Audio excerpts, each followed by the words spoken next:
Lo mātou te mai o le langi. Lo mātou tua e tumu i le lofa muti muti vale. Le tama le alo le nganga pa ia. O le tua o le fofuanga. O le tua o le lofa e muti muti vale. O le tua o e Abramo, Isako ma Yakopo. O le tua na whaia me umalava. O le tua e si le fia me uma awa o e lava mai le mavau e o le whaavavau. O e lava o le tua o whaamanianga awa wa mātou mori mawina fo ili le yaso le tua le tele wau whaamanianga. O e o le tua e te si le fia me uma. O e o le tua le malosi ato toa. O le tua o vavenga o le tua e whaimea, te tele ma whaimea o fofungia. Mātou te vi ia oil nei pō. Vi ia oil nei taimi o mātou o mai whatasi ai o i mātou o lau whanau. Mātou te si atu i atu o e le whaftai o le vi inga. O le whamanu e whapea atu ai o mātou loto le nei e fiafi mo mātou nganga. E le lei o e le atua. Awa wa sili foi mewa e whaia mo i mātou le nei aso atoa. Le nei foi aso e whaapopo i nei aso lo mātou ola. Mātou moli mawina ai le atua. Sa e tau sima leo leo ina i mātou le nei aso atoa mai le tai au si o le nei e fiafi. E te ina i mātou i me uma sa mātou wheo ai ai. A mai se foi le whenga i mga aluenga matiute. Tofu le tangata malana whaiva na whaia le nei aso. Whaftai le tua wa o le awa malu mai le pongsa. Mātou te vi ia oe. Mātou te whapea atu vi ia oe le tua whaftai. Whaftai te le lava i lo wanga le lei malo alofa. Whaftai me uma lava e maise fo i o lau whamalo longa i ai mātou. Whaftai le tua ono Iesu le whao le tanga. E fo ina mai ina ia maua i mātou. O le ola atali, o le ola e whaavavau. E tau iai mātou pe a whai mātou te tū mau i ato e le whatutua. Whaaftai le whaoletanga. Whaaftai ono le soifua i Iesu. Mātou mau ai fo i le saolotonga. Mātou te sau whangātua i lo mālo. O le ola e whaavavau e sauni. Whaaftai le tua. E lo mana tu mai vi ia lau fio le nei po. Mātou whātu e se atu ni o mātou sem ni o mātou whale tonu nei aso. Awa e sila mai le tua le nei fiafi le fo o mātou o mai. Pātou nu o le mātou Paul Kalame. O le au nanga e whaia mo oe ma lo lava whina ngalo. O le a mātou sauni e te tala lau upu mātou te talatal noa. Mātou wala watu nganga pa ia. Si whau o mai le nei pō. Whau o le whaalongolongo o tangata. Whau o mai i lau au auna. Mona o se me whai ngā luenga. Alawa se mea o le a mātou o i ai le nei pō. Se me tā upu. Le a tala mai i lau tusi pa ia. Wha mole mole. Whau o mai. Ma i e whai lava le ma wha mnianga mo i mātou umalava. Tā pena i fo i ma. Mo ai foi se fasilinga a malosi nei vai tau. Ela i laua fionga ia la matu tala noai. Ia male te leo nisi. Aua fionga ia o lo whapenao na folaine le ngata o le nei ala leo. Ia o fata fai taulanga. Maso se mea e mauai le tangata laua fionga pa ia. Whaupopoina i ele nei upu le nei poina i whailava lema whaamnianga mo i matu uma. So ani lo mātou wola tau mwhai. Ia vi ia oe le nei pō. Ono Iesu mātou te talo tuai. Ameni. E vi ia le tua le nei fui fiafi le suafa manu malo Iesu Kiriso ia o te whata alofa atu i fo i malo ngang whaaloalo. Ata alofa atu i le paia ma le lasilasi o si o tātou tunu u Samoa. Ata alofa mo moai nai o tātou au auna pa ia le tua i au auna. Alo whapenao na tunga pa ulia i nuu mātu nuu ma so se la whanga. Ia ona o le tau momolina lava o le malamalama. o Yesu Kiriso lana tala lelei ia e so se no fuanga e maise o lafu mamoe o lo ngalo lue ai.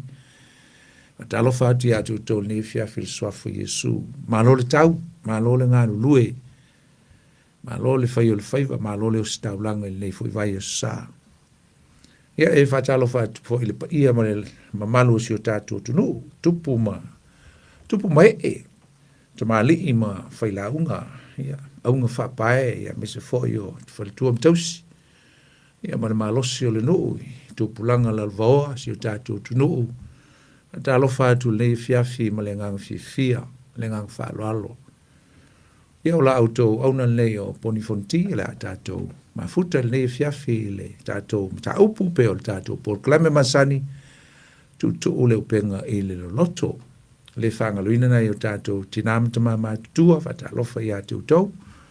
Fata alofa fo i nisi o lo i tono mauta ngase, falpui pui. Ia mese lava le au ngā lulu le fiafi.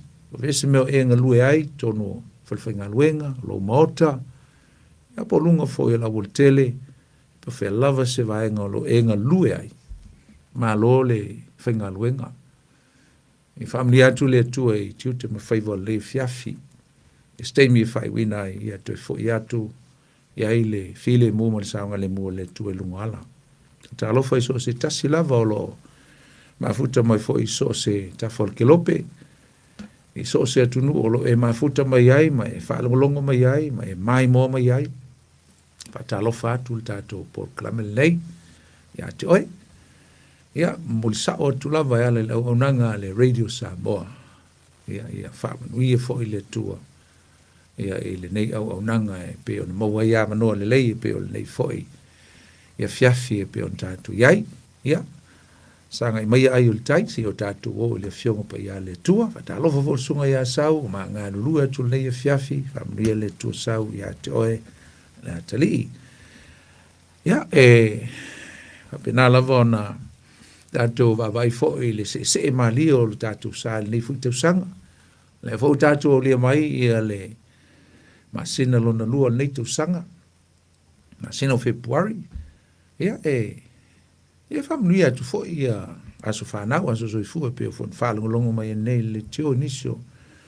Tātua tunu o lo whamna tuina aso soifua nei aso whamnuia le tua ia te utau. Ia o se fo ianga le lua whelua suma le whala tau. Ia asa fo le la.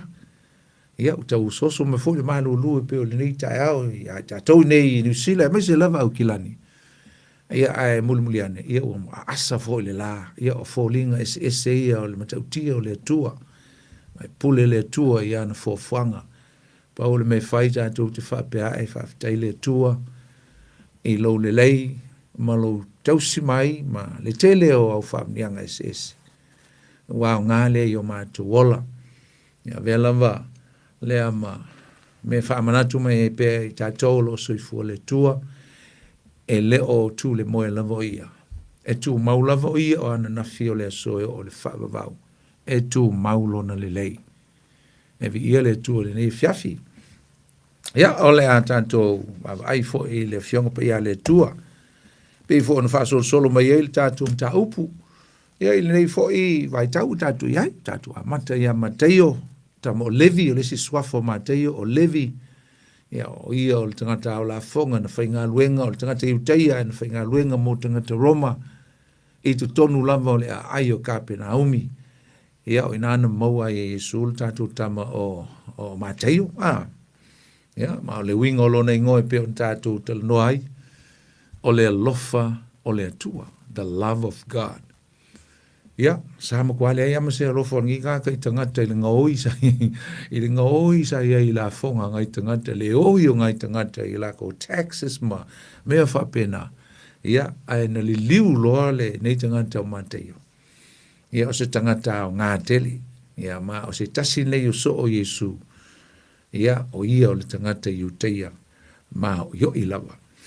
A o lo tato i la ele tusia Mateio.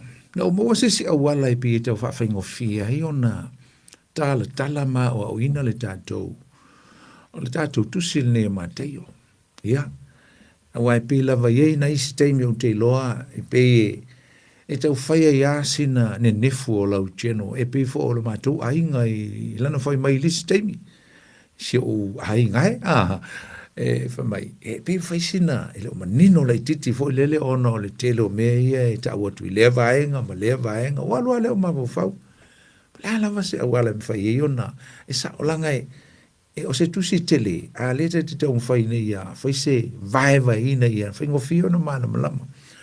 Ono waile a tili le tusi ne mateo. Ona ulole le whai ngofie pe a tato vava ai il tusi ne mateo, pe a whaatus tusaina i se meo se tusi ngā tala. O se essay ia po se thesis, po se tusi ngā tala. Ai lenga te foi leo le pe o se whaatatia ina o se launga. Wolo foi la le launga ia po le tusi ngā tala.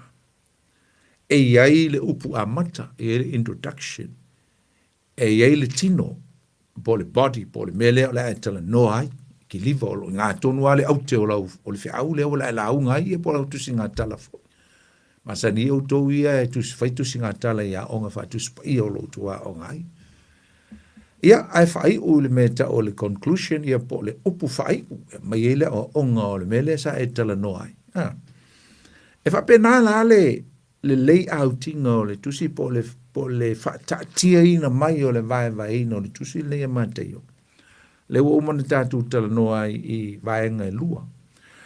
Ai ole a o whapea, i le nefiafi, tātou vai mo mua lava, i le vaenga mo mua o le tusi la le mateo, i le meka o le introduction, po le upu amata, lea sa tātou tala no ai le vaeso mo mua lava, mai le mata upu mo mua, whai upu mo mua, e o le mata upu wha, a o le whai upu sumaltasi.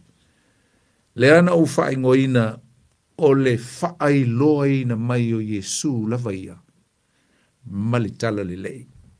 Introduction of Jesus himself and his gospel. Ngā la le pi au mai eile a matanga. Nai au mai eile au ngā tupulanga na ui mai ei Yesu. Wha sulma le lua. Sulfa. Ai lenga tailea wha matala mai ai le wha nau mai o Yesu le amatanga i ona mātua. Si o mai lava ina toi tala mai le soi fua Yesu a ngai i vaenga i pe o ne iai lona o langa tupu ai. Lona winga. O le vaenga lava la le na ia o le tusia mateo le amatanga le tapu mo mua wha ipu. Mo mua o le tapu wha wha ipu sumatasi. O le introduction. Paualanga introduction wha i loa mai Yesu. A le si la vaenga, o le vaenga ese le tau o le vaenga lea. O le vaenga e ka o le tino, o le body. O ina la lea o le a whai ei ia le tulanga o le whaatati ei no au mata upu. Ia po point fo ia po vaenga ta ua le lea la e tala noa. E te tango la e layout. E a whai au ia ulu tala, me ulu tala ta ua.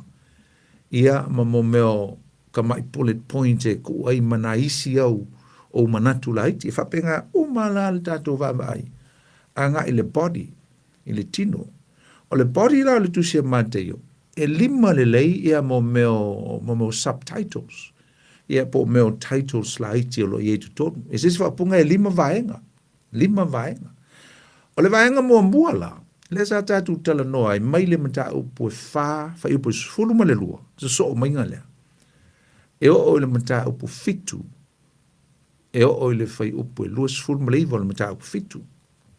O inala lea e kawa atoa ia le vaenga mua o le body. Po o le tautalanga lea, po o le whamitalaina lea. Ia po o le vaenga o le launga ta ua lea. Le ua tautala i lau mata upu. O le vaenga mua la le naa. O le vanga la na le sa u fai ngoina. O le tala le lei o le malo o le langi. The gospel of the kingdom of heaven. O le tala le lei o le malo. Ai au te lei o atu la i le vaenga lona lua. Wa le vaenga lona lua le la tatu tala noai nei. Vaenga lona lua la leo le body. Vaenga mua le sa tātou tala noa le vaso lente, nei o le body, tu ia la le introduction, tu ia le ulu tala amile, whailo ina mai po le upu amata. O le ale whaingoina, pe whaingoina o se vaenga. Na wha motu e se pele introduction ia. Ai o le ala utala noi vaenga o le tino, langa o le tino le tatu utala noa le temine. O le vaenga mo mola le sa tatu utala noa le vai aso le ntene. O le yeilonga subtitle. E whapea. O le tala le lei o le malo. Nā lai tu tonu o mta upuia. Nā le yeile. Ia le launga umi lava Yesu mai le mta upu lima. Ia e o atu e le mta upu e fitu. Ai le whaia la le launga na Yesu. E eile si mea na mua mai. A wai peo no whai atu. I to tonu o vaenga ia te tasi. E lua mea tā ua o lo o iai to tonu o vaenga ia te tasi. E lua mea. E o lava i le vaenga lo na lima. O le tino. Le anau whai tu e lima vaenga. E lua vaenga e maua i to tonu o vaenga te tasi. O ala ia vaenga la iti e lua. O le mea tau o le tala mai e māteo o mea na tutupu. Lo ringa la na mata whaioi le na māteo. Le na ufai ngoina o mea na tutupu, o whamatalanga na tautala ai māteo e whamatala mai. Lo ringa o le vaenga ngā māteo. O narratives, mo meo tala, o mea na tutupu, ia Yesu. Ai umala ia lea o le vaenga mua muana. Ai lona lua mai ai le mea tau o le tala noanga Yesu, po o onga Yesu. Whai ngole wha Britania o le discourse. Ia po ina leo a mai e Yesu sana tau talanga. E o mai ai. Ai lua mei tu tonu le vaenga tasi. Lua ia points i tonu le vaenga tasi. Mo mua o le vaenga mateo. Whamtala mai le mea na iei loa ia Yesu le temi lea. O le point lon lua. Leo tu atu ia Yesu. O le poto i o mateo e whailana. Vai. Mo mua tango whamtala mai men tupu. Ia ona tango lola ia lea a mai le discourse po le tala noa mai e Yesu. Lea la iei le tala noa ngā Yesu le mta upu lima ilana launga i lunga o le maunga. Le whai ngoi tātou o le launga. O le Beatitudes ia po le launga whaamu ia. O vaenga la na e tauna mana mai whaingo fia i ona. Ona o le tātou mta upu tu se Mateo. Mai whaingo fia i fo na i lole vai ina mai e Mateo. E ata mai tele Mateo. E na whai maisa na whaamtalanga. E ona mai lea o le vaenga Yesu. O le upu na o Yesu e winga i lona malo. E whapena fo ila le vaenga lona lua lela tātou tala noa.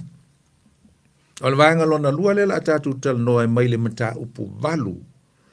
Whaipu mua. E o i le mata upu se fulu. I lona whai unga. Whaasuma le lua le whai upu. Lo inga o le mata upu valu, iwa se fulu. E le vaenga lua lea. Ai lua fo ila mea na iei tu tonu ina. O le vaenga Mateo, mo le vaenga Yesu. O te mana o lai wha urutala i le vaenga lona lua lea. Po le meka o le subtitle lenga o whai etuai. Po le urutala lai titi. E wha pēlo na wha urutala ina. O wha ai longa nei loa ai Yesu. O i o le Mesia. Po i o le tupu. O le malo. O ina e wha tāua mo mea o signs. Signs to approve that Jesus is the King of the kingdom. Or the Messiah of the kingdom of God. E whaataua ai la le mea tau o leo taua mo meo le upulo le whailonga e whaataua i le vaenga antoa leo. E whaataua ai le mea ka o le deed le uwha Britania po ngā luenga. Ngā luenga na whaia Yesu i lana pule lea na sauma ia mai lonta maa. Ai tātou te le i tala noa lai i vaenga nei e lua. Ai fo ilisi mea tau o te mana oe tau atu i ato oe. E tu sai ma le vaenga lea na te atu le vaso le nte nei. Ma le vaenga lea la atatu tala noa ia nei. E ilisi mea tau au te mana oe nei misi. O se isi mea tau e te tau ono tatu maita wina i tala noanga nei a mise o mea i e whamitala mai e māteo.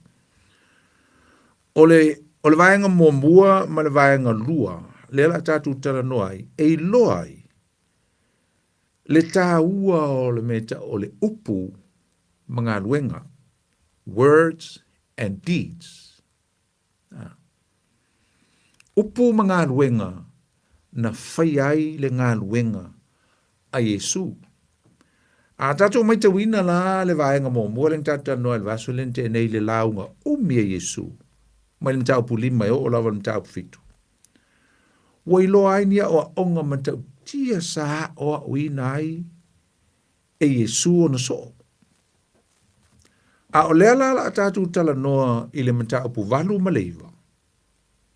E whaale tele la se upu. Ai tele i ngā luenga whaatino Yesu. Leo le a whai loa mai e matei o le tā huo ngā luenga na whai e Yesu. O upu mamana ia po le pule sa sa unoa Yesu i le mata upu lima e o le fitu po le launga i lunga le maunga. O tātu i loa sa lango ina muli mai e ngā luenga sa whaia e Yesu e ala i wavenga. O le tele i o wavenga i ta upu ia la tatal noai. Ta upu valu e amale mata upu iwa. Le otu la verse fulu. Misa le valu o male iwa. Na o au Yesu i mea o le malo. E le mata upu lima e o le mata upu fitu. O na ia ngā lue ai lea e whaatino mea sa ia sao no ai e winga e le malo le langi. E loa i tatu te loa ai. Le tau o tele o le mea tau o le whaatinonga e muli mai i mea na e tau talai. Ana voi e tusia mareko upu lava Yesu mta po sfuma le ono na Yesu fai upu mta upu na. Sa unua Yesu e muli atu fo i fai longa i e fai tua la tote fai ai va venga. O luinga lan fitele ngā Yesu ina o lo tau tala o ia. I ona so ma la tau o le hawa tu e tala i atu lona malo. Signs and wonders will follow them. A le ale me le ngā lengi tutuli Yesu. Na tutuli Yesu e avele upu o le tala lele. E wha mei Yesu, ai muli atu ia i la tau whailonga. So se mea alu ele upu. E te tau o nā alua i ma whailonga. Wherever the word or the gospel, the good news of Jesus goes, signs and wonders must follow. E te tau o na muli ai whailonga. O le whina ngano ngā Yesu. Mai hon so se mea tu te o iei. Ka lai, whai mea, ma whai ma wawenga. E o mai lava i le teimile. O le whina ngano ngā o le tua. So se mea tātou te o iei. O ma le whātua tua, o ma le pule. Ma iau tōlo, e le ngā o le tau te tala. Ai tau te tala ma whai ni ngā luenga. E ilo mai ei, o ana upu e te tau o na o whaatasi mana ngā luenga. His words and deeds belongs together. E o whaatasi. E manino mai ei i, e le ai se upu e mua atu. A le ai se upu e mua atu. Ua le la ngona se leo po se whaata i muanga o ana ngā luenga. E muli mai. Pe a le se leo e mua atu. Maono le mawhai ai una wha matalaina le winga o ana ngā luenga. Ai a le ai fōi ni ngā luenga e whai e muli mai. O na le ai leo se au ngā o ana upu.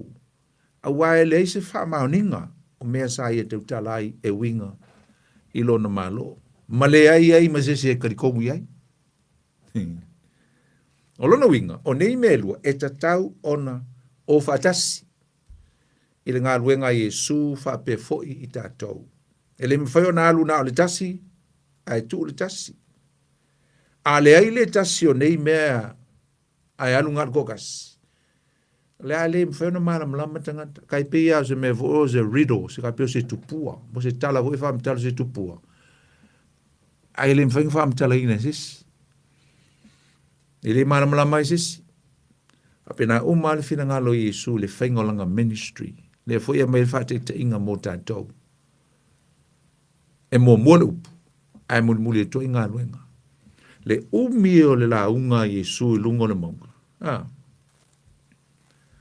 Ai lungo le tumtumo le monga. Ai nā lui fo lalo. Nā lui fo lalo e whatino me ian tau tala i lunga. O le amatanga lalo matau puwalu. E amatalo na whatinonga ina ua lui fo Yesu mai le tumtumo le monga. Sa oai. Sa tau tala ai ma le leo tele. Ta lui fo lalo i whea. Alu lalo le moto o tangata. A tātou su eina nei ia nei mata upo e lua le mata upo walu ma le iwa lela a tātou no ai. Ia ma se fulfo. Tātou te ilo ai. Oni mata upo o ngā luenga sa whaia Yesu. Ina ua luifo i lalo mai le maua lunga. O le mea sa oa oai matau tala tuai i mea o le malo o le langi. A o le aluifo i lalo e whatino i lalo le launga tasi le mea o lo iai. Le motu o tangata. O i nganga i ele mana onga. O le motu o tangata. That is the recipients of the gospel. That's where the need is. O i nganga i ele mana onga isa. A voinga kia i Yesu le motu o tangata i lalo le maunga. Ai anu avelanga. Nanga i kale sia i lunga o le tumtumo le maunga. Ia po le pito i lunga le maunga. Ona matua i matua i alu malosi Yesu i lona au soo. Ai vai ai kongi a umanga ai tango fai tau nei le fiafi usum tu va fine le mate yol na mai ai le amtanga le fai upu mo mo le tau pulima se ia uma le tau pu fitu aka se matango fi. Powerful teaching, powerful discourse. O se tala noanga matautia a o onga matautia. E li launga Yesu ko pulang sa ule alu moe. La unga Yesu, leo tele Yesu ila na ekalesia. Na saule alu ngalue. Saule alu fatino i va venga i ngā luenga sa ia whaia. O Yesu ele ngā o le tautala. E tautala mfatino leo o ngā whunga mo tātou. Pe ngā whaia u leo te whai atu. E o ina umai a tātou e maisa le laingo whai whau. Ele ngā o le leo tele. Ai le mfainga faisa ngā luenga. Amen. Tā tau ai, pito luma le whatinonga o mea, pe a whai e mana oe, ngā ioi mai tangata. Ia e o te lea o tā tau ia, e whapea e leo sa o mea ngā ia. Manga io le minko whakasi le whainga o le parusi mama, ma le mti akono, pe a faisa ngā luenga. E whapea nā. E langa o whai atu, langa e whapea ngā. Ia ke le whaku o ngā o e whapea nā. O ke filo ia, te lo fui whapena lau sunga ma le tō tele o wauna. Filo ia e le whainga o le ngā luenga. E valia whatasia ia ma le au whainga luenga ma. E se ai, whapena. Mana ia leo tele tual pula, e vai mai fo ia ngā, pika kupi ngā ngā whaosoa. Au ngā le leiga ko whaoso. E va aila ia le. Ele ngai yoi al au manga pe vai mai o mo ful vai fa e nga lo le ngo fo lo fo fa le koko ma fa kali le lunch ya vai le ngai yoi mo le fu au ka mai la isa si pi fa ngai tia ya tia kono mo au te lo vo pe vai mai ele nga al ka kala ele se nga lu o nga luenga na fa Yesu o nga luenga ma mana usum tu va fin o nga luenga fa tupu royal deeds, powerful deeds, godly deeds. Ai sa whaia i tangata sa iai mana onga. O mea makaukia, ai ngā whai mō tangata, Jesus did those to the vulnerable, mō tangata e maku wā, le ai asa wha moe moe, ka kamamai, ka vai ka koe la whioki, ai whai loa tuai, le mea tā ua ma le mana, ma le winga o le mālo, leo le tua, ma le matautia o le mālo. Demonstrate ai mea o le mālo, i mea ia e whaia le tua i le mana o ana ngā luenga. Ai whaia i tangata, ma mai i tangata, Whai loa le matau tia o le malo le tua. Kusa ngā ua pruva inga. I le pule ma le mana lea.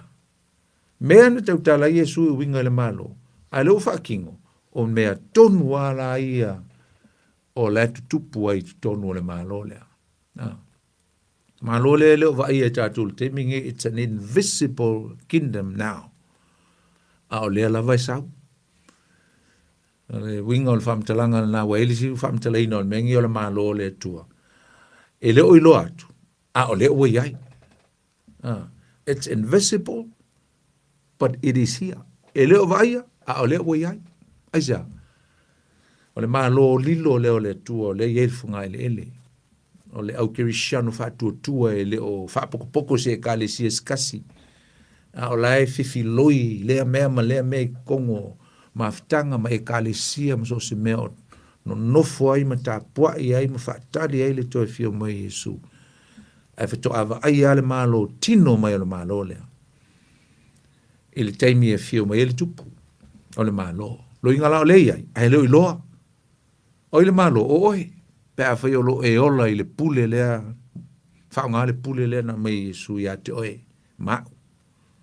Ta wa ai lei ele māteo e lima ma le fitu usum tu whawhini. Sa oa o Yesu i le pule lea. Jesus was teaching with this authority. Sa whaonga. A le māteo e walu ma le iwa le la tātua noa ene. Sanga lue. Ele koe o ao. Ai sanga lue. Jesus work. With this authority. Ma le pule lea. Sa o le pule. Nga lue le pule. Ai o atu la mtau puse fulu le tatu te whai wai nei pe a ho e tatu nei. Ua tuu i nā atu lo le pule lea. Whakingo mo mua i e su mea. O le kaukala. Nga lue. Ngo wholo ma tuu lo na au so. Ile mtau puse fulu. Ia le pule nga.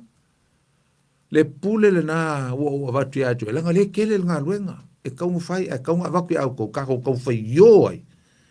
Wa ngāwe i e su le pule le mtau puse fulu. Inga i oi lo na uli i e whao ngā le pule le wha malo lo mai. Whai mea uma. Whai wa venga. I le pule lea. Le na i e tu i nātu le mtau puse fulu. E oi loa. E oi whao ngā ao lai soi fui Yesu. Oi whai. Amen.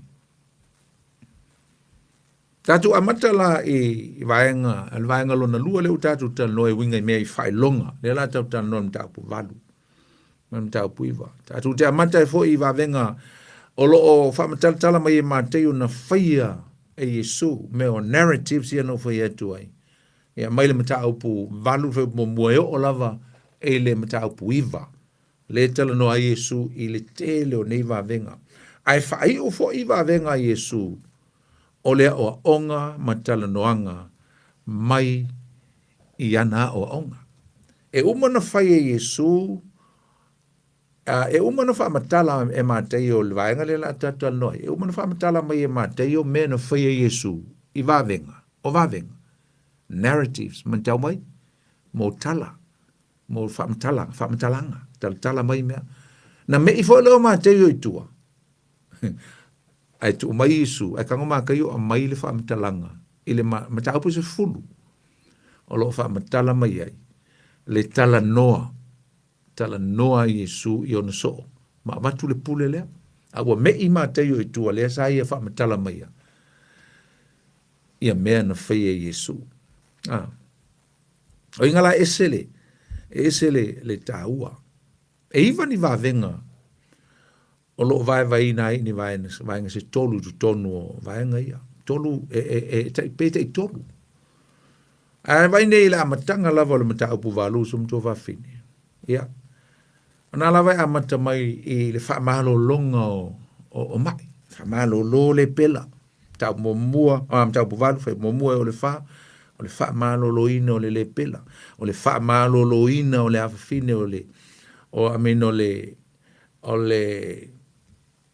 au na le te tai o le te to selau fai po lima o su mo le tolu fa solo to ya le telo va venga mo mua le tata no va venga mo mua va venga mo mua tolu va venga o le vavenga lona toru le vaenga mua. O le wha malolo ina, o le tina, o le to'olua, o Peteru. Ngai le whai upo suma le wha, ma suma lima. Ia ona uma leo le vaenga mua, mea tau vavenga. E iwa vavenga. Ai tei tolu vaenga. Tei tolu vaenga. O mai lo le vaenga lona lua. O isi fo i vavenga e tolu. Ia, na iai le, o wha malua i Yesu le matangi i teimi na malanga ai, whai upo lusu ma le tolu, e lusu ma le fik. Usum tu vafine. O nei vavenga. E leo ni vavenga. Laiti, o vavenga e ngatai vavenga. Le matautia o mea na whai e Yesu. E ala i vavenga nei. Wha malua i Yesu le matangi. Na whai malanga i mo na so. Salo mana ia pe asi o whai tawina. E mana ia le whai ma ave e le mea moni apo le wha mtalanga e wha mautino ai ia mea tātou te. Pi tue wha popo tu ai se confirmation po se wha mauseli ina. E firm ai lo loto le tā ua me nei tātou talanoa ai. Pe a whai mwhai tau. Wa maliu i fo ia le maunga. Wa maliu i fo ia i le maunga. Ona muli mai lea i a te ia o le motu o tangata e tō tele. Whauta foi. Ua saule le pela. Ma tau lera le whai momua. Na whai mai. Ua maliu i fo ia i le maunga. E le o le maliu i fo na o le alo Yesu i lunga le maunga. Jesus came down. Ua sau Yesu i lalo. Wala ese mai Yesu malanga pula alu lo fai ngaluenga, alu lo fai lan ngaluenga. Fa mai ua maliu wifo ia i le maunga. Ia ona e lo leo le motu tangata lenga ngofo i lalo e whaatel tali Yesu. Koe whakali fo ingisi venga e koe ai e fo i ai Yesu. Ke rol ke le ala au mulimuri nganga i ai. Ole au kakae whaing me ai pe le ing me whaingi me ai. Whaatel tali venga ai Yesu. Fa mai ole motu o tangata e do tele.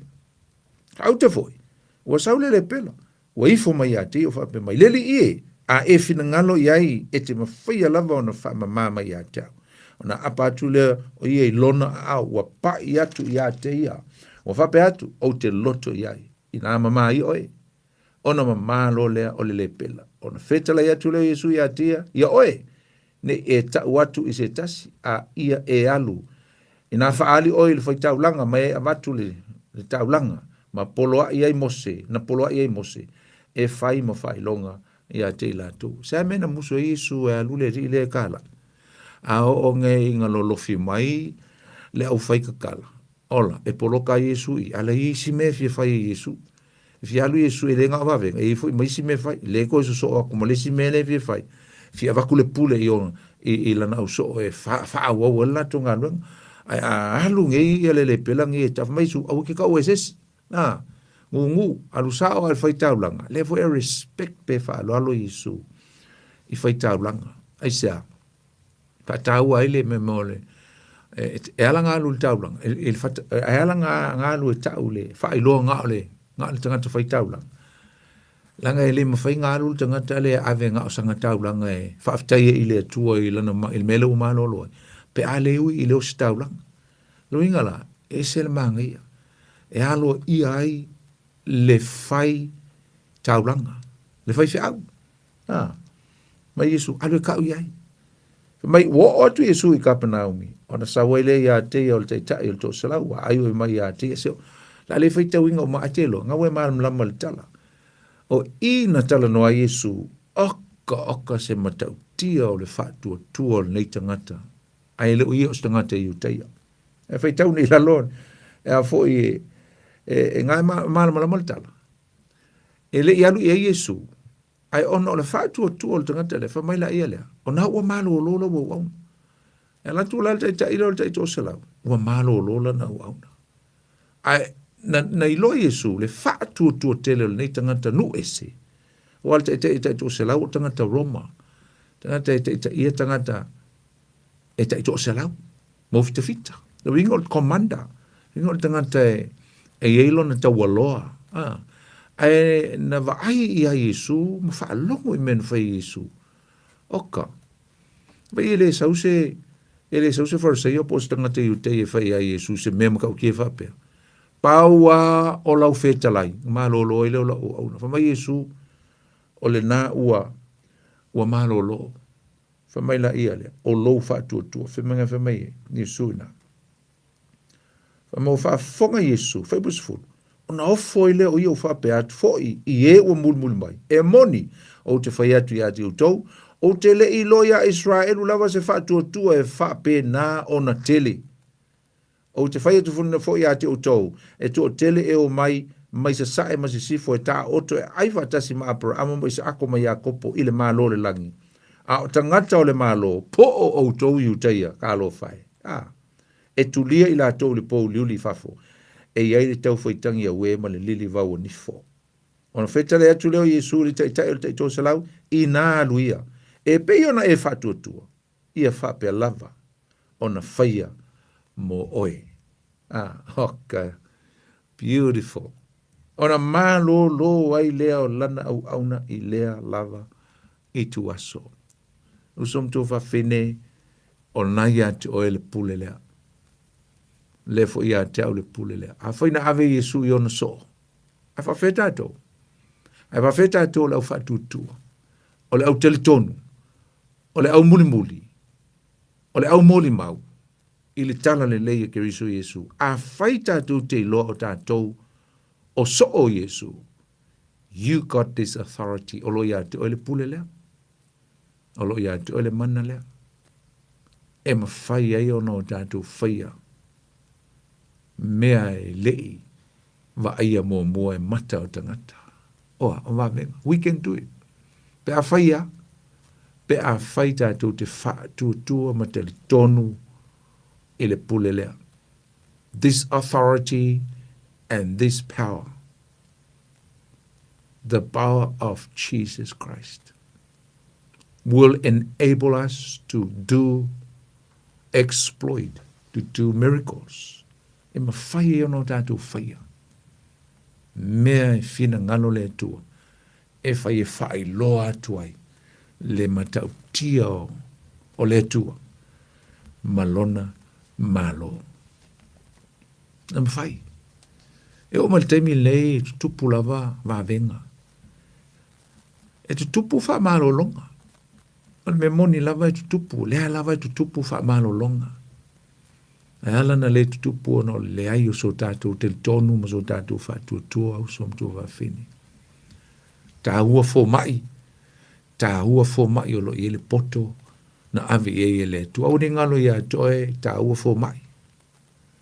Tā ua fo mai. Ai mana ia lo alu mo mua i le fo mai o fo mai. Ia e musu musu ina o ele ngango le tua. Le ua mga e te talo mai o le ua e whai mai ia te au. Ai whai sau ngā luenga. E e steimi. E te talo atu pe a whai e ato. Toa lo te tonu malo whatutu. E te talo a malolo. E iwa venga te tupu.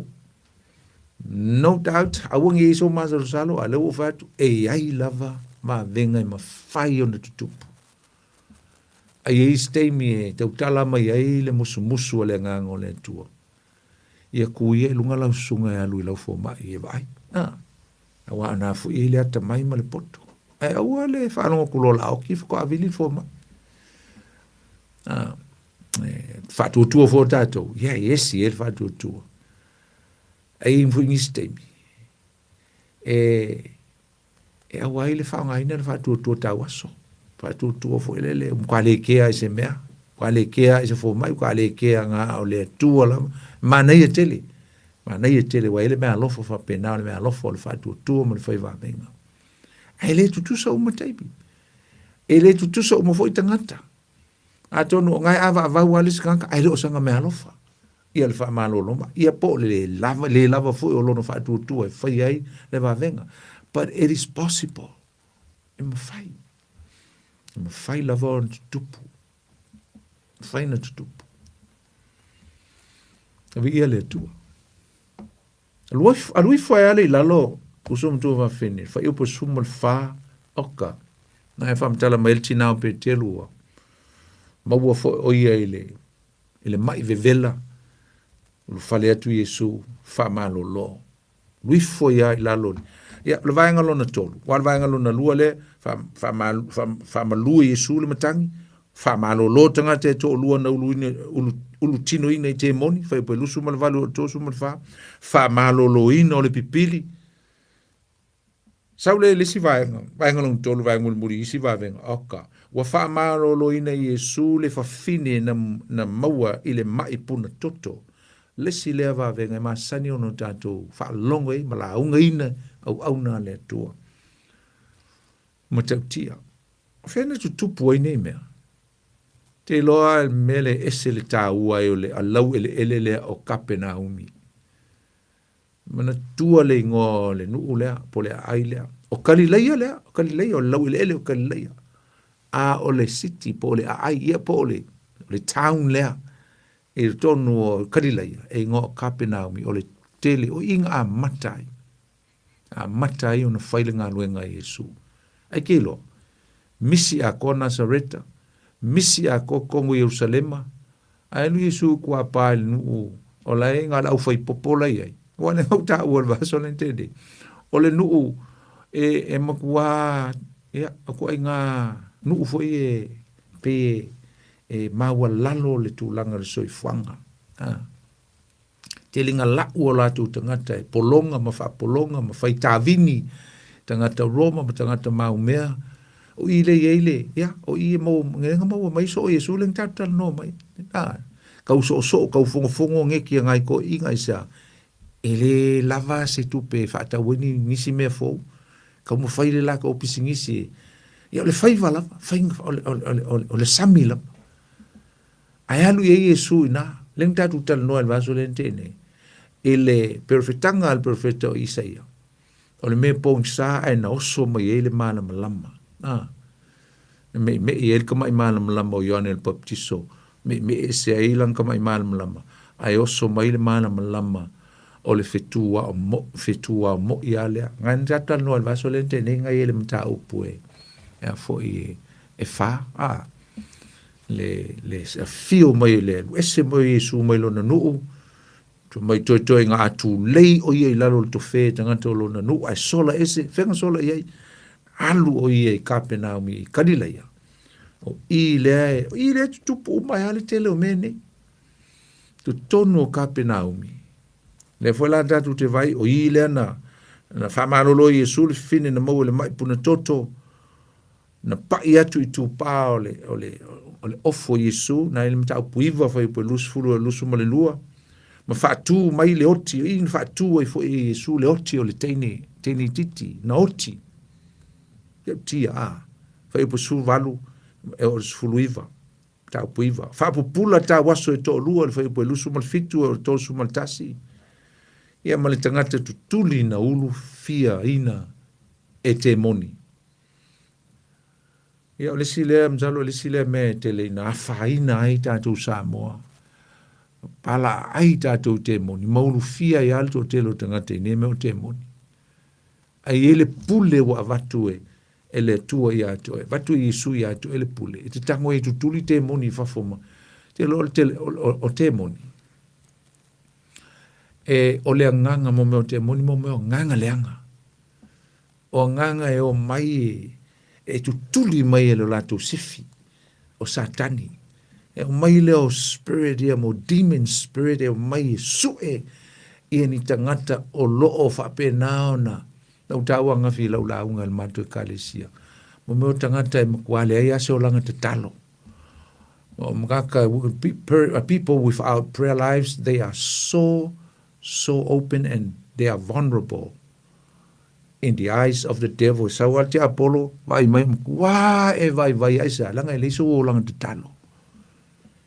Ia te foi le e ala e le kakalo, ai e le kakalo, umal ngā luenga, le kakalo, o sol ka vale e le manatua le tua, te talo, te prayer life, ese le tau o le meo leo langa te talo, ngau talo no lana nafi le tau o le me leo le prayer warfare, o le tatalo, o le taua te talo. Talo i le kukuse ke mongi pe e talo le me kao. Le langa sfuru lua i tu ai ngā te talo. There are 12 kinds of prayers. A ila marisi tu ai ngā te talo e o le taua te talo. O le prayer warfare. o le taualanga, e le fia so mai ke mongi kongolo a inga ma oe. Pe a rebuking mai, tu ina tu le ke whalua lua i ko kongolo sitting room, ko kongolo ka vale la warfare mai tu talo, ke whalua i me ke whalua i ai, a mai ele tu ia, tu ele tu inga talo ngā, ke loa. Ka ngoi rebuke wa i, skai mi e saut ke mongi, ai ke whale ango i ai. Skai mi e manga i kele mo le prayer warfare, kei mi u wha sanga i oe ma wha o songa, ya.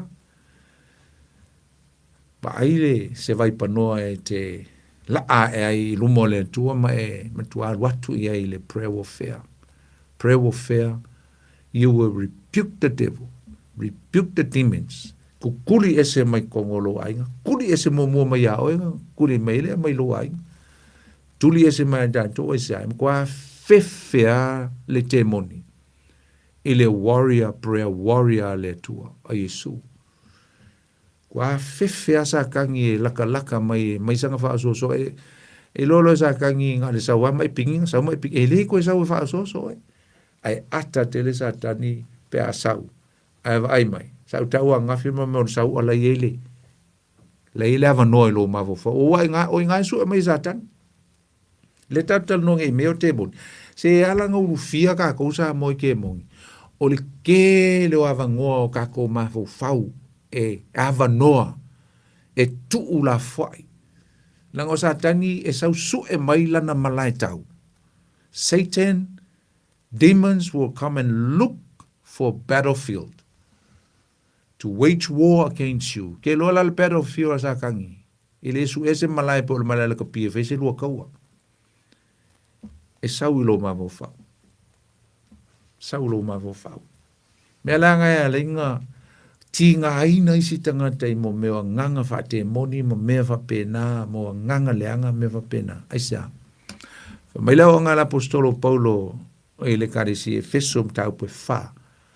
O lo isi fai upu ina, I think o le lusu riva tō supol tō tasi fa mai a aua e te tu ina atu se mea. O lai te utala e lo mavo fau. E ke le kua i lau kanga o lo ofu. E ke le kua i ai i alangu fua o lau ka vale sau i ai le ai. E ke kua i ai se vai ngolo mavo fau. Aua te tu ina atu e li te Apollo se mea e mautu o li te Apollo i atoe, Polo loto. A maualo li te Apollo fa mai la ia lea. O lea onga l'apostolo Paulo le kalesi e Korinito. E uia le tātou te litino ai le fa litino le tātou taua. Ai fa le nganga. O a upenga fo i le taua. E fa le nganga. Ai fa mai ua fa malolo sia e le tua a upenga i alo ia tātou. O a upenga. O le fa tua, ngai maua le efeso e ono. O le fa tua, o le ami o tonu, o le tala le lei, o le upumoni, the truth. O le pelu o le tua, o lau karika, o le fa tua. E fa malolo sia e le tua meia. Fa mai e soloia i lalo pava e loto. O ala pava e loto. Na e fa mai ai le fai upunga, fa mai o ma natu natunga, ma manatu luinga. O le pava e loto, o minga wakia e le pā i le mafau fau o le tangata. Sau sa kangi, kua kui e le piriki, ia, kua kui e le piriki, kua kui e le mafau fonga leanga, kua kui e le me leanga, kua kui e le me leanga, a se alau pule sa kangi ilo mafau, ua mau e le avango satani, ilo mafau fau, kua kui e le mea, le ane mo tupu i le pā lea, le stronghold. The stronghold is building up, build up, ua tupu a, ma lo ke le e lunga o le pava e loto lea. Ma le loa ko ia le siuso le spiko, le loa ko loko finge le spiko. Ma kupo ia le feika ngai, kupo ia le misa. E o ai loko rua wa le loa ko le spiko, au avela o ai le spiko. Ua le ai fo isa va ngoa ke loa ko ile ko isa, nga o mea, nga o pa i o fa isa tani e va. Langa sau sa tani, Satan is coming like a robber, like a thief, kill, steal, and destroy. Sau satani e ngaoi e fasi e whaumutia. Ioanes furu vai pus furu. Lala sau satani nganga i o te moni o lo kam vai whaleanga tātou Samoa. divorce ai, ke separate, fasi le ava, a whai ngai mea oma, ke vai se male kale sia o ngai sia, lai ke le lo, lai kupu e ale pai lo mavo fau, manatu fa mai, e toso, fa mai e pull down strongholds e kongo ka ko mavo fau, e fifiera za kangi e build ilunga, ai fifie Yesu e ka lepe lalo, malanga au tau ma oe, you're the warrior, mau. Ke lo ai ka kalo pala ai ka kalo filemu. Ai ka kalo elise fatu tu elise power, elise authority. E de kai solo lalo me nga wel mavo fo listangata. But you need to break down and pull down the strongholds from our minds. Ka lepe lalo. Ta lepe lalo ila. Ta lepe lalo ili tatalo e fai ele fatu tu. Wai mesa kangi, oi. Ke ka kalolo ile prayer warfare. E te talolo ile tau te talo me sa tani, I'm coming. La mo fa le ngai lo tangata Samoa. La mo fa le ngai mat tangata. La mo fa le ngai le ainga le. I'm coming to break your face. So ka le peoi. Mai le ai uso to va fene. Au ta uanga filme ta wale. Le ai, e te tau na le ai, sofili, ile lalolangi le nei. Anga e mai le, ta upuna e ono tu se feso, anga is fai upu, pero fai upu sumu le ono, mai awata tu te le o tau matangata, a oli sili, ele tau oe malis tangata. Never wage war with another person, with your brother, with your sister. Ele tau ona tau se tau. In other words, ele kaunga iso enemy, ele kaunga iso fili ilau sabalinga whalenga. E konga ele kei mi whese sea iai, vave nga whale lei o longo le ala. Aisa, e sau sa tani e mga o, e maua fili o kako kongo community. E maua fili kongo e kalesia, ka po i whakasiala ia lea. Alai ku mo kama ngefi iku pa ku isi. Me ngefi fia kele satani. Ai le mana o Yesu, fa mai ala o ngala apostolo Paulo. Awata tu tele o tau matangata. Alo tatu tau manganga o li sili mo fai pule o le vani mo nimo. We are waging war against the principality of heavenly realm. O prince fai mai o li'i mo fai pule o le vani mo nimo. O demons, o nganga leanga ngi. Yo mai fa leanga tato. Pau ala le fili o tato. Nga sa kangi le akiae. E akiae pa i kongo. Ke iau ke ale ainga. Ke iau o misa. Ke iau o. Wo i fa masingonga le kua finge man kua ngange. Kamama le a finge. On menga no tupu nge mai tei. Ale o ai fai tau nge i la unga le a Yesu le ngofat la unga umia. Me umanga e fai mai Yesu. Mai an makua fe ai nga ia le mea le a yelo langi. E kurioso mai fa ngau i matua e tau mo fai ina i fasioti. Aisa, o mea e fai e sa tani ina ia le angai ia maftanga tangata. Fa nau fowina o le fa nau le tua. O nei lava venga uso mo tua va fine. E fai uina o ma nei va venga. Ai tanga e fai tau. Fai tau fa lua pe fa tolua i nei mea i va venga nei ananafi ma na po au te le isau e fai tatu por klamitelo. O va ai. O le tele o va venga nei. E fai Yesu. Ai fai uai lana fai atu i tangata nei. E vala au ina ia muli atu ia te ia. Follow me. Langa e ta ua ia o le ase va venga ua fai e le tua ia toi. Te lo e a fai le tua le va venga. I li te tau o ngā toi ta fio fia lau muli le tua. Te lo le va venga sili ia toi. Ua kia fufua o e va venga e fai e listangata. Ua kia fufua e kau kia fua. Yeah, we will be amazed and freak out pe au ka ke mofo ia ele se mele anga ino ofo pe vai o fa ku se o ki I va venga o le mea alofa na tanga ke lo le mea alo ke lo le me siringa o foi oi ia amazed a oi ia I lau va venga o le suinga le mafainga sui ele atua o lo o langa ia o ke o foa uia ile mafai ele atua o sui le o langa pon that's my miracle ka kingo ai pe a fai ka ngo kingo o ke o foa ai sa nga o ke lolo o langa sa ia nga o fo ke lolo so I fua sa ia au sui ele tua o sui ele tua nga o mul muli le o mul muli ka mul muli fa le leila fai fa le le ka mul muli ma le loto ato ele tua ile ato to tato there is no such thing as perfect disciples we are all disciples but we are learning as we are going along. Ka ke o inga tato sa vali ai mai Yesu. O le tato sa o nga il matau se fulu. O la val na tala no I va venga I ngā ruenga na fai Yesu. A le la o man vai nga mateo. A le la o fo I le vai nga Yesu. O le vai nga Yesu tala noa. Wa umatu le narratives, wa umatu le whamatalinga mea matei o mea na whaia Yesu, ma na whamatalanga ma mea sa ia maua mai e resources, ma mai tu whatasi, talanoa whamatala mai. A le whola o tango matei o, e to vā mai, e le talanoa mai e Yesu. Mai o se talanoa matau tia al talanoa Yesu le ia il mtau pusifulu. Aisa, o le whaatonunga, it's instruction, for the 12 disciples, mo ona so ye to sfurmantolua.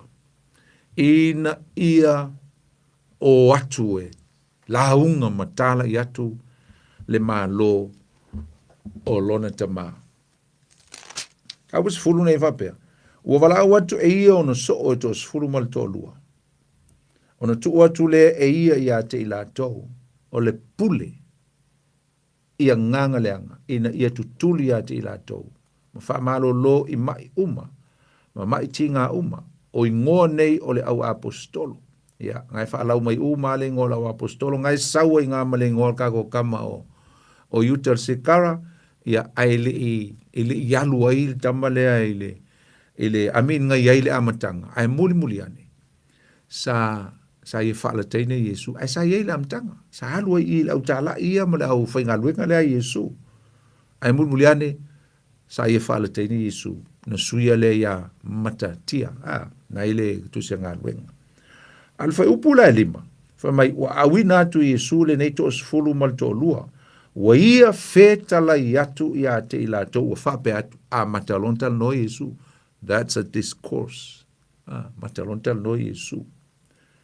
Aua tau teu I atu I seala nu ese mai Yesu, ka kia nu ese o mua I utei vai le lofo Yesu I tangata ele va pela wa fangalo pe ignore Yesu pe le kia Yesu I tangata nu ese mua le fanau a Abrahamo ave momo iai a te telo ia le ka ke lo kala e te ai liu lo le lofo tu no Yesu I nu ese ba wa tatou le fa o le tanga mai aua tau teu ia tu sala nu ese au fo tau teu I Samaria a ele leo no to atu ma moela ingo Israelu ua le I loa. A uto o, ia uto tala I atu e whape atu, a lata mai le maa lo langi. Ia uto wha malolo I e mamai, wha mamale pela, wha atu tu I e uoti vai. Jesus delegates the power and the responsibility. O lea ua tufatu I Yesu ngā luenga. E se le manei o le o onga le mai I Yesu mo tātou som tua whawhine. Tā lai ngā luenga, tā lai la le winga lupu tā lai, tufa, whalau tele atu, a vatu. Ave tiu te istangata, vatu se mele leo ia te oe. A ngā iau te tai ina I loa la tau, whaile ngā luenga. O ilo Yesu, to tele le moto tangata, a ele mwhainga o ia. A whainga ngā oia lo nguinga e makua le malo lo Yesu, le ao male po. But Jesus is not selfish, but he delegate the responsibility, the duties, tu fatu. Au wau mai a leo le saunoanga Yesu ese le matangofi. Aua nei teu mo outou ni auro po ni a rio po ni apa me mea i outou fusi. Aua fo ile ave se tanga ile malanga. Aua fo ile te ilua ofu tino po se vae po se toto. Aua e tau ona vatu le mea ai ile whainga luenga. Ke loa, mai Yesu a elu whainga luenga. The stranger will look after you. Alu, ngai alu a ngofo ile ngu ngala alu, awe ke popole, se awe ke popole. Awe ke alaku fa pese se mo sa fo wili fo ko awalu, se lelei se fo le fonga fa le lua ke alu ia fo ma Yesu nga leoa. Ka be o te popole lava se metasi. Wa sa unia ele tua tangata e tausia oe.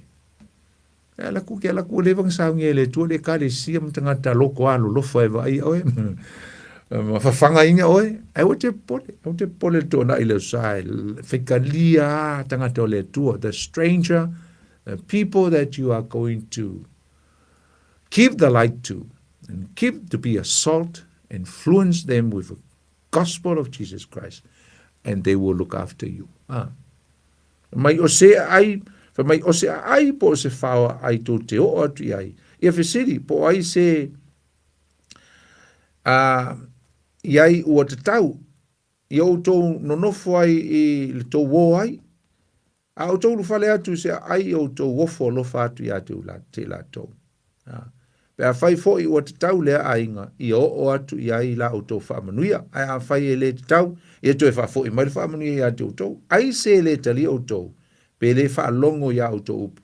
A au tō atu na i le whale, po le ai, i au tō tu atu au tō ele na i ola tō vai. E moni o te whai atu i atu tō.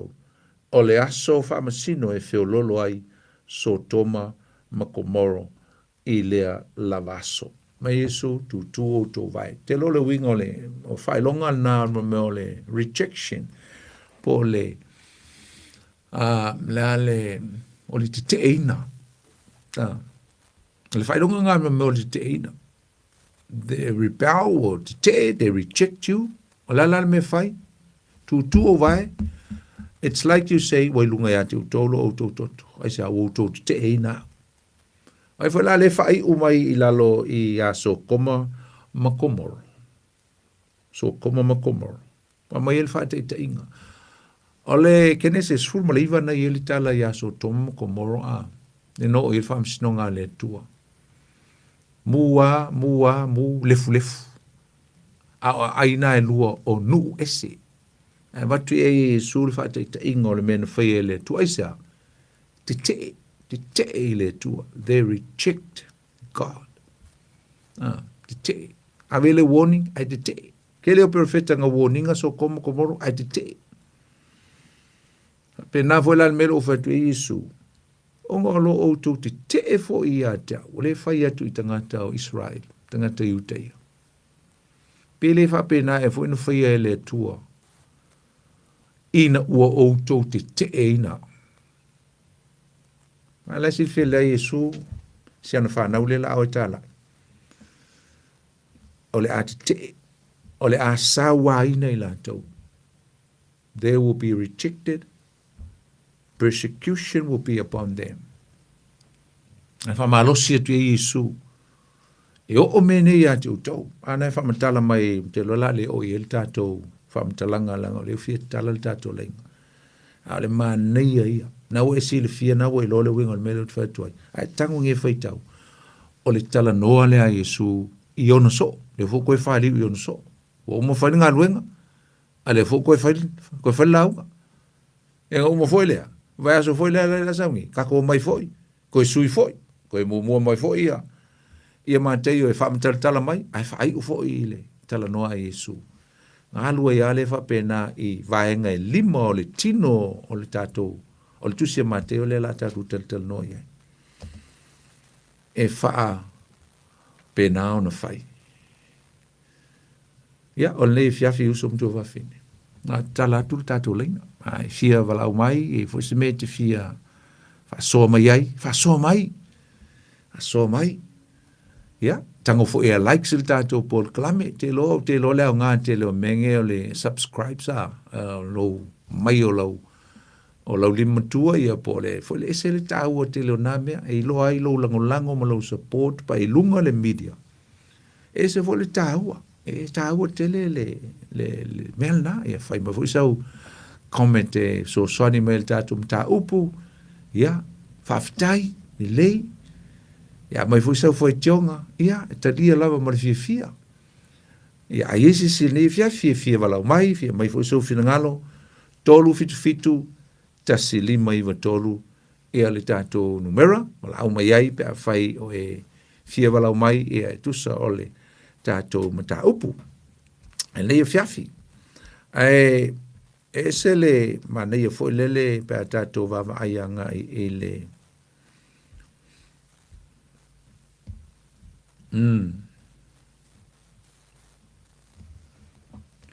o le fai upo sfulu ma le ono fa mai lei fa pelon fai tawina. Fa auta o te awatu ia te utou, po te awina atu o tou e pei o ma moe i le va o luko. O le nei i outu wata ma mai e pei o ngata. A ia fi le mu e pei o lupe. Ia, leu sa u tātou walau mua. Pa talo fatu u tātou walau, talo falava. Talofa. Talofa. Ia. Talofa lo sunga le live au. Oni fa tio fonti o lo uso le o pila taliawa mai ra nui wai takui. Ma lo aso i fu lo sunga. Ma fastouta. Ia, ma faskouka ma sa vai. Ma lo se fu a uso. Ma lo. Ia. Ma lo me fa mi Samoa. Ia, o lo vaso le tene. No fa lo mo programa le fa mi Samoa. Ia, lau sunga pasta. Ese folo lua ka kaloa, esa. Ia. Ese fulu lua i tu a inga. E kasi ar ka kalo ia. Ia. Ese uma e iwa ese. Ia. Ia, manau mia teimi. Ai le fa peso fulu lua i kua inga. Ia kalo vai o ino foi le lo ai mal mla tanga e se talo faftai talo fa tu senga talo mana onga talo le worship me va pe lo sunga pasta fa as ko iki fa se fugu mo ka kalo le ile vai aso a ko wa fa mo lo fa ko mo ku vai aso i mala sa o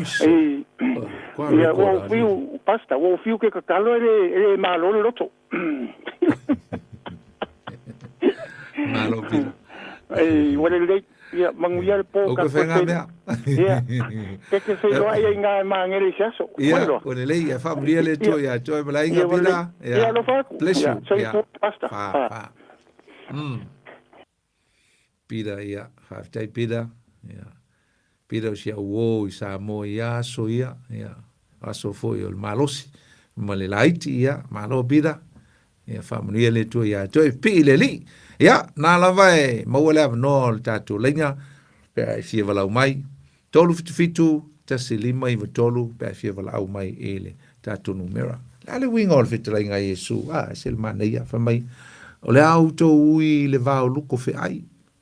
Ia matau lia la, le tau tala Yesu i sāwanga, ia male te eino i lātou, mea whainga tā uma, o le aho ia i lātou, a mise lava, ia o na lava tangata i uteia, le asawa ina i lātou, e le whaingo fie, pe o sisi whaupunga, e le whaingo fie, le ngā ruinga tālai, e le whaingo fie. Ia, ma vai fo i ngā ruinga wha misionara to tele o fwelele o nai ainga, o usum tua wha whine o lo, au mau i lea, tu o le lolangi, ma lea, nuu po, lea fo i ai, ia e o lava, ma le fwalele o le mea lava ua wala au le tua e o ia ai le whaingo fie e whainga tā a lapta inga lea Yesu i ona soo wha mai auto o i auto wata ma mai e pe o le ngata ai fi le mu e pe o le lupe ia ua tatou lo mo ngata ia e o alfa so so ta mai ia ngata ai o ngata ese fo sa kaninga fo le o se manue fa penao na faitong fiti ia ai ta mai I me sawai ia luingo I su fa mai ta mai ia ia le ta mai a to I me manu ai ma pui pui ai o to ai o to mo le loto maulalo mo le file mo Wani o to fa tupu we vesi. Ia, fa talofa le tatu wala au leo iai, talofa.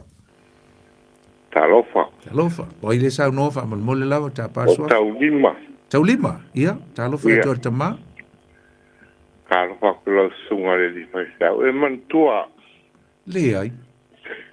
E fa luang o la kwesu kupe ya o ya ngalanga ya kia o la falong. Ife. O lungo wala. Oi, o mo fa lua o fa ko. A mo fa ko lungo la kwe. Ia. E pia o ngā le uso le sa. Ia to te fai mai le suile na uma tu ne ia le o to mulu atu ia to te fai mai. Ia. Ia le talofa atu. Talofa la sunga poni. Ia oile sa no fa mole. O Antonina. Oi, Antonina, talofa. Ia, malo la pasoi. Malo so foi to tina. Ia, fa malo foi mol por kalami mana ia nei tula la fiafi. Ia. O mi sial por kalami ale utoi amata. Te amata dato. Ia navi ia le tua. Ia o ia le isa o mana tua fa. Ia por se me o te fio. Au te so aftai ia tula sunga tu sol por kalami mata ngo fie. Ia ia le atua I mea unga wai.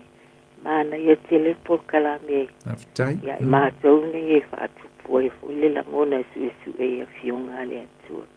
Wai moni ai e whaitau le a fionga le atua. Ia e fo isi mea le mala mai. Loloto ma le tāhua. O fionga le atua e mana ia ia por kalame. Ia o ngā e mala mātili ai. Le fionga le atua. Aftai. Pei fo na ta wa fo I la to o lo. Ngā lulu e le au missionary. Ia ia le atua ia I la to ma le la to ngā luenga le se ngā luenga whai ngofi. Moni lava. Lo ia I fo inisio le. Ana wal ne ia ingo lo ia I. I o Cambodia. I le ngā luenga missionary ia a le tatalo a le atua.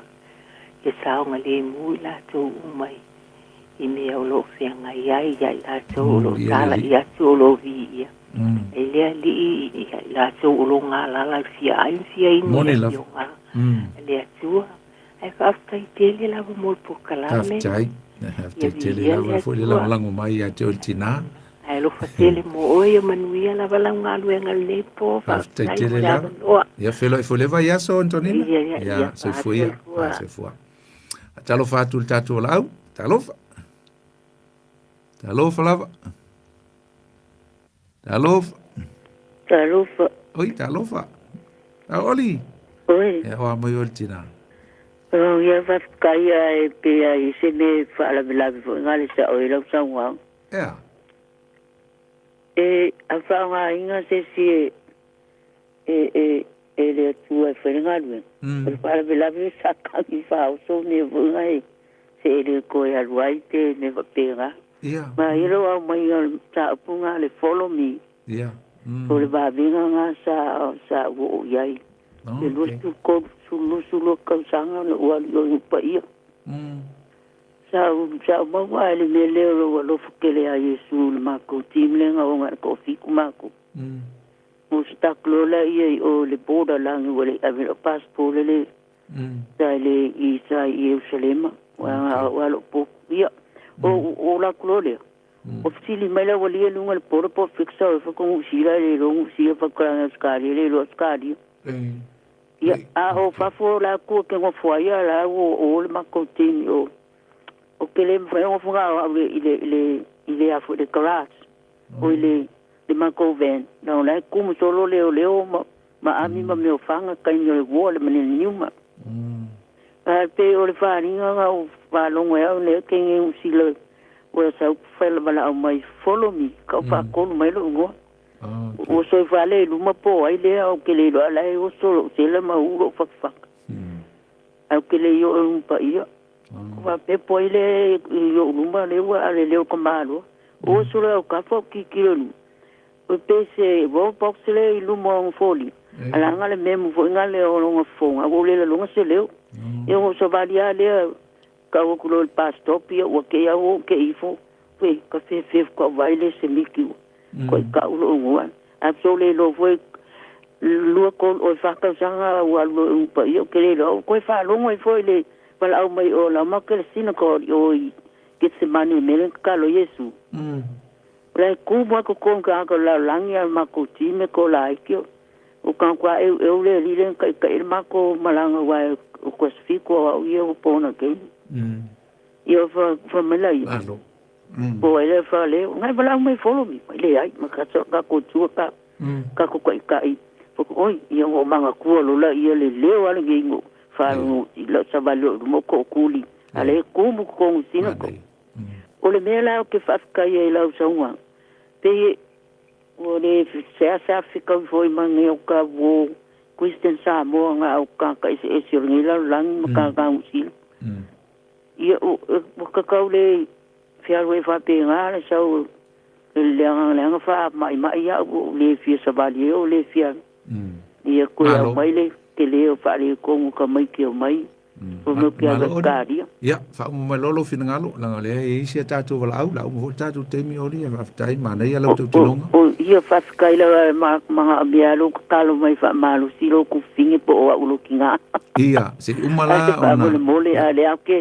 o le ake mal le ya mal ka kia ma me fa ile tua ia i lo ko langa kalunga o ki ko ru fa ko sanga no maliu ale la bo ke malu si fa ngalu ngale tua mana ia se o talo la le fai unga ia mamantua toi ma lo mona onga asi to atula no le se tato a ole pas kai ke le lava do ma le portolane tai lava ia le tua oli ia pas tai lava se fu ia fa talo fa tu tato la talofa ia fa mole poi soif o tiliona yes ia lava la songa el pasenga talofa la tiliona ia sa no melo ia fa time lo wa no ia o te fia faswa tu fo entau ku matango fia nei tu la fiafi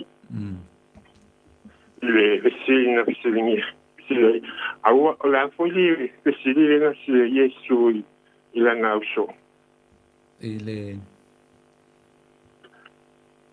dale oi mo toman tuale na mesa o tau le mele fa pele tala ino le tala le ya fa mai yesu awana yoto ave okay ia ele se fisili a fatto no ia o fatto no a yesu awana yoto ave ia ni ofu mangi ia ya mal tanga ya me va pena ia o le mera na le fifa fia te fia mal mama e ai se a o fatto no a yesu mana au so e awana yo la to o ma ave ni me va pena te a ho tala ia tu le tala le salo fengo fiela vale tali tiliona nge te ole tu ina le fa tu tuanga ole uli ia le la tu te ma le langi o ngale fe au ole au ole le natu e mana o miela to le security o la to ngole mo ka ave ngi meo ngi ako mangi me ka ilua me me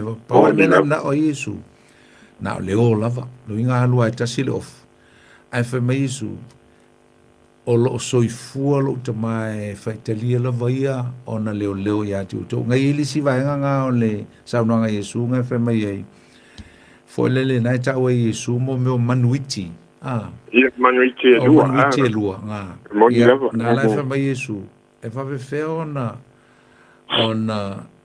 fo le ona maua e manuiti nei o la tu o fanga mai faitawina e le tua o la tu laulu uma o manuiti si le fia e le tua manuia ia maro la tu survive me ai fa fe la ona le fia e le tua le mai atu tu pa fe nga tu ti o ono lo no finanga si la fa e tau sia lava ma leuina o tu ele tu la usaunia ele tua tanga te o e va ko lava o le fale o ofu me uma lava e fo lele to te tausia o to ia ai paula vol me o to wo o le yo e mo lo Kaya ole tulanga na no silia tu ayawa ole tala ina fo ole tala le ya alu tangata malona loto ato e malfato tua ile tua tala ya ile tala le awane i alu fo ile fa po wisi alu mal masal salu ma i alu fo ile ise ainga i te alu ya la alu fo i mana o se mea fo ile au mai ile ainga ya ta ile tu langa lana mana o i tua alu tu langa mana o ile le tama po Yesu ke viso ile ali tato te tala i tato ale tala ia te tala le Yesu ke viso ma ia tato mal fatto tua au lava ni o tato manato ispo ini me au mai le a ina le ia tato avato le tala le male lotto fia male fa maoni o tato lo au ale fa maoni tangata le ale tala le le fai un tauno ma fa manu ia se tangata lo e alu tala ia te ia tala ko ka ai mai fala ia modi lo ma lo ti lo aftai lava mo lo finangalo o mo tata mi fa aftai ma na lo fa so ma ne fia fi tatum tau ya fa tai lava ia sunga fa se ngai ia ma ia le tai lava fa se fo fa se fo ia fa ma lo fo inicio lo tom foi mai lava lungon tatu lenga ia o mo mai fo tatu temi ia la au fa wina tu tatu si talo le tua ma tu te whaaftitele ne fiafi lau fiong pa ia. Whaaftai e tu singa mateo o ma tu tala noa ai whaasoa ne fiafi. Ma tu langona e foi le tua le tele o ni au onga mani me le lei me taua me au ngā mo i mātou. Ma tu o langa au auna mo oe. Whaamanuia u tangata e ala i la upu. Ia whaamanuia foi le au nanga le Radio Samoa. Pulenga me se lau whenga luenga.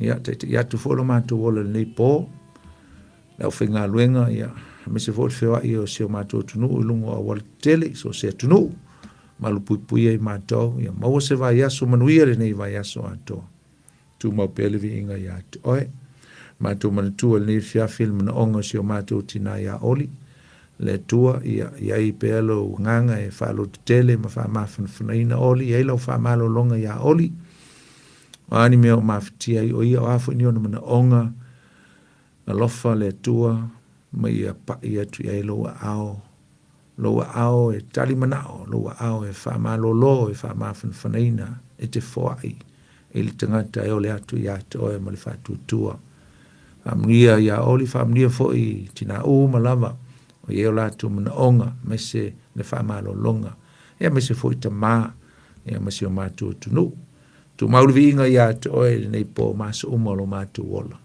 Ia vi ia lava oe whaamavau. Ona Yesu. Amene. Ia. Tātou po klamel nai nei fu ia fiafi. Mulia tu lama le whaaftai. Whaaptoa le whaaftai. Sunga le whaafingainga e nia sani ma le whalitua ia Isabel. Ia e tu sai fo i ma le lango ina o le tātou po klame e sia la company boys le sia la businessi. O le la au nanga o le Sandbell Catering whaamanuia le tua e ia te oe le au nama whatua me se le au whenga luenga ia ma le au nanga ia tātou tue whailoa e le vai asfau au la au tō au nana nei o poni whonti wha soifu ia mo le nei taimi